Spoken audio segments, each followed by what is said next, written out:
All right, Mike Delaney is next. Hey, Storm. Hey, there he is. Well, looking forward to hearing what you have to offer. Give it up for Mike Delaney. Thank you. Thanks. So I have two things on a theme. It's not just tonight's theme, it's my own theme. I'm taking a course at Harvard Extension School with Kate Chadbourne called Irish Religious Folklore. So I have two things that I've prepared for the class. The first one's a tale, the second one's a song. So this is a tale I'm going to tell in class. It was spoken, it was told by a guy named Hugh Nolan. It was collected by Henry Glassy. And that was on August 23rd, 1972. They were at a ceilidh at the house of Joseph and Peter Flanagan in the little community of Ballymonone, which is in County Fermanagh, Northern Ireland. Okay, here's the tale. Fado, Fado in Erin. Long, long ago in Ireland, way back in the 6th century, there was this woman named Febor.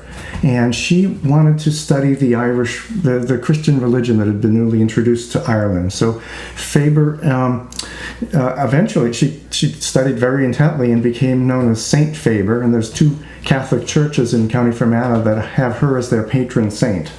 And so she was studying the Christianity on Devonish Island at a monastery with St. Molaise. And after she had learned everything pretty much she could, she decided she would build her own church. And she decided she would do it in the community of Killydrum, which is in the western part of Fermanagh. So she went to Killydrum and she started building a church. And the problem was every night, whatever she built during the day, some invisible force or being would destroy what she built. And she was getting very frustrated about that. So she decided to try a different area. She decided to move east to an area that's now called Nonia. And she got ready to move. Turns out she had a pet deer. I mean, who knew that was even a thing, having a pet deer? But she had a stag, and she used the stag. She took all of her holy books and her writings, and she put it in a satchel or a sack or something, put it on the back of the deer, and they started heading west. They came to the Salice River, Awen na Salisa, and they were getting ready to cross the river, and the bank was really steep, and the deer slipped on the bank and fell into the river. Now, you may not know this, deer are actually good swimmers. I've seen them swim between the islands out in Boston Harbor, and when they swim, they do the deer paddle. So the deer was able to swim to the shore, get out safely, but the holy books were totally lost or destroyed from the water. And Febor was really upset about that, really distraught.